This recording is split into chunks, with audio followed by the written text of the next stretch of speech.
दर्शकों ने सवाल किया था कि फोर्थ जनरेशन और फिफ्थ जनरेशन के फाइटर प्लेन्स में क्या फ़र्क है।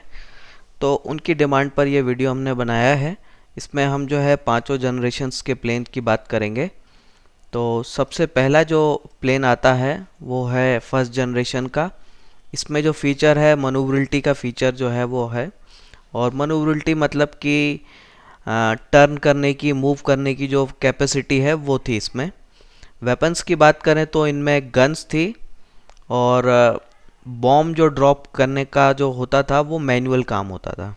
तो बहुत ही छोटे लो कैपेसिटी के जो है बॉम्ब्स यहाँ पे यूज़ हो पाते थे। F-86 और MiG-15 जो है इस कैटेगरी के फाइटर प्लेन है। तो ये जो आप पिक्चर में देख रहे हैं ये है F-86 सेबर, ये अमेरिका का है। और ये जो आप देख रहे हैं ये है रशिया का बनाया हुआ MiG-15। अब आ जाते हैं हम सेकेंड जनरेशन पे। तो सेकेंड जनरेशन में फर्स्ट जनरेशन की खूबियाँ तो थी ही, नई चीज़ जो इसमें आई वो थी मिसाइल्स की। तो इन प्लेन्स में मिसाइल फायर करने की कैपेसिटी थी, और स्पीड में जो है काफ़ी इम्प्रूवमेंट हुआ। F-104 और MiG-21 जो है इस कैटेगरी के प्लेन है। तो ये जो आप देख रहे हैं ये है F-104 स्टार फाइटर अमेरिका का। ये जो है अब रिटायर हो चुके हैं। और ये जो आप देख रहे हैं ये है MiG-21, ये रशिया का है। तो ये भी दुनिया भर से रिटायर हो गया है, पर अनफॉर्चुनेटली हमारी एयरफोर्स में अभी भी ये यूज़ हो रहा है। थर्ड जनरेशन की प्लेन की बात करें तो इनमें बाकी के फीचर्स जो हैं वो इम्प्रूव हुए, मनोवरिटी और स्पीड। और नई चीज़ जो आई वो थी रेडार्स। तो रेडार का यूज़ जो है वो थर्ड जनरेशन से स्टार्ट हुआ। इनमें एयर टू एयर फाइटिंग और एयर टू ग्राउंड अटैक करने की कैपेसिटी थी। तो F-4 और MiG-23 जो है इस कैटेगरी के प्लेन्स हैं। तो ये जो आप देख रहे हैं ये F-4 है, ये भी रिटायर हो गया है लगभग सभी एयरफोर्सेस से। और दूसरा आप देख रहे हैं MiG-23। तो ये जो है ये भी रिटायर हो चुका है अधिकतर जगह से, रशिया का बनाया हुआ प्लेन है। अब आ जाते हैं हम फोर्थ जनरेशन प्लेन की। तो फोर्थ जनरेशन में हाई मनूवरिटी है, ज़्यादा इजीली, ज़्यादा अच्छे से ये मूव कर सकते हैं, टर्न कर सकते हैं। इनमें जो है lock down shoot down feature आया, यानी कि आप अपने टारगेट्स को जो है लॉक कर सकते हो और उनको जो है ऑटोमेटिकली डिस्ट्रॉय कर सकते हो इजीली, एक्यूरेटली से।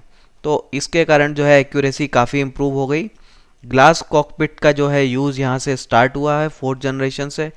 कंप्यूटर्स का यूज़ जो है वो फोर्थ जनरेशन से स्टार्ट हुआ है। और इनमें मल्टी रोल कैपेसिटी रहती थी, यानी कि एक ही प्लेन से आप एयर टू एयर और एयर टू ग्राउंड दोनों काम करवा सकते थे। फ्लाई बाय वायर जो है फीचर इसमें है, जो कि प्लेन को काफ़ी स्टेबिलिटी देता है। पायलट्स को का जो टेंशन है वो कम हो जाता है। तो ये फीचर इनमें है। इस कैटेगरी के प्लेन की बात करें तो F-16 है, F-18 है, ग्रिपन है, MiG-29, मिराज 2000 और जैगवार जो है इस कैटेगरी के प्लेन्स हैं। तो ये जो आप देख रहे हैं ये F-16 है, ये सबसे ज़्यादा पॉपुलर प्लेन है फोर्थ जनरेशन कैटेगरी का। और ये दुनिया की देशों की अधिकतर वायुसेना में जो है ये प्लेन यूज़ हो रहा है अभी भी। दूसरा है F-18, ये जो है ट्विन इंजन वाला है। F-16 में एक ही इंजन होता है, इसमें F-18 में जो है दो इंजन होते हैं। तो ये भी काफ़ी पॉपुलर फाइटर प्लेन है, यूएस एयरफोर्स में अभी भी यूज़ हो रहा है ये। तीसरा है MiG-29, इस कैटेगरी का प्लेन। इसका नेवल वर्जन जो है हमारी एयरफोर्स में भी है और रशिया की एयरफोर्स में भी ये यूज़ हो रहा है। मिराज 2000 जो है ये एक और फोर्थ जनरेशन का फाइटर प्लेन है, जो कि हमारी एयरफोर्स में भी है। और इसने कारगिल वार में बड़ा शानदार काम किया था, काफ़ी अच्छा जो है इसने काम किया था।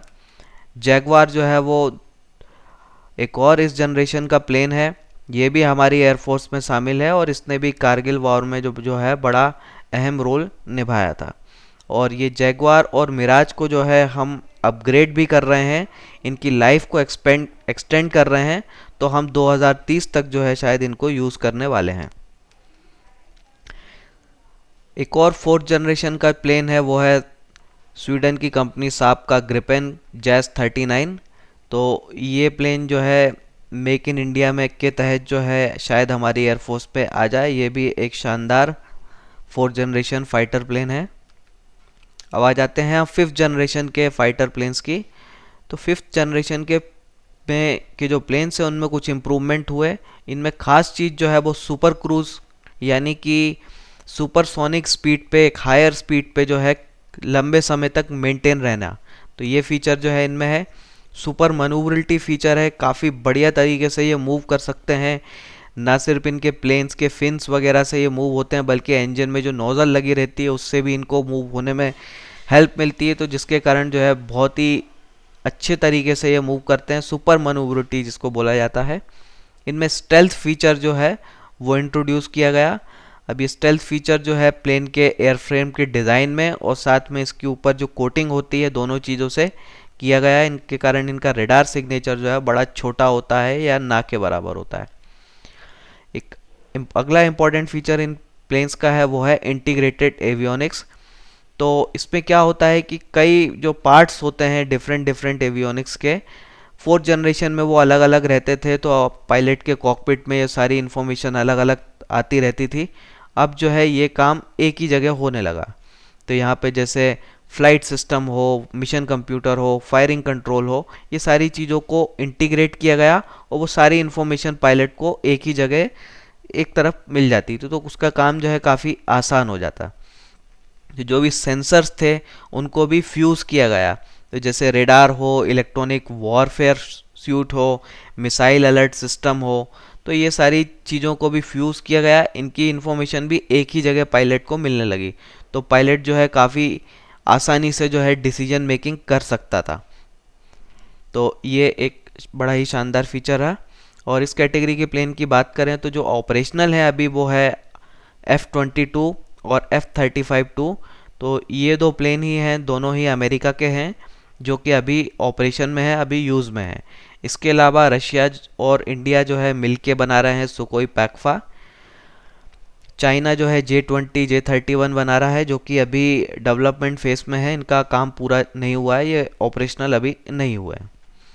तो मैंडेटरी फीचर की बात करें जो 5th जनरेशन में होने चाहिए वो है स्टेल्थ, यानी कि उनका रेडार क्रॉस सेक्शन जो है वो मिनिमम होना चाहिए, लो होना चाहिए। इनमें सुपर क्रूज एबिलिटी होनी चाहिए, यानी कि सुपरसोनिक स्पीड पर बिना आफ्टर वन बर्न के लंबे समय तक चल सकें, इंजन में ही इतना पावर होना चाहिए। सुपर मनूवरिटी फीचर जो है इनमें है, जो कि इंजन की नोज़ल के साथ साथ प्लेन के दूसरे कंट्रोल से इनको जो है मूवमेंट टर्न करने की जो है वो स्ट्रेंथ मिलती है, जो सुपर मनूवरल ये बन जाते हैं। चौथी चीज़ जो है इनमें होनी चाहिए वो है सेंसर फ्यूजिंग, यानी कि अलग अलग तरह के सेंसर्स हैं उनको फ्यूज़ किया जाए, उनकी इन्फॉर्मेशन जो है एक ही जगह प्रोसेस की जाए कंप्यूटर्स के थ्रू और पायलट को डिस्प्ले किया जाए।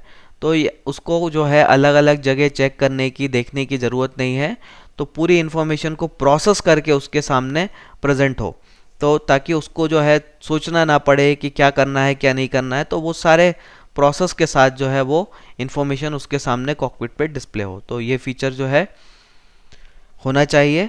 तो कुछ प्लेन हैं जिसको अधिकतर लोग समझते हैं कि वो 5th जनरेशन के हैं, पर वो नहीं है, जैसे कि F-35। तो F-35 का जो इनिशियल वर्जन है उसमें जो है सुपर क्रूज फीचर नहीं है, लेकिन F-35 लाइटनिंग 2 जो है उसमें ये फीचर है। तो F-35 जो है वो 5th जनरेशन का नहीं है, लेकिन F-35 लाइटनिंग 2 जो है वो 5th जनरेशन का प्लेन है। इसमें ये चारों मैंडेटरी फीचर जो है वो हैं। तो ये आप देख रहे हैं जो पिक्चर में वो है F-35 लाइटनिंग 2, ये एक 5th जनरेशन का फाइटर प्लेन है। दूसरा आप देख रहे हैं F-22 रैप्टर, ये अब तक का सबसे शानदार, सबसे एक्सपेंसिव और सबसे खतरनाक जो प्लेन है जो कि ऑपरेशनल है इस समय, वो यही है।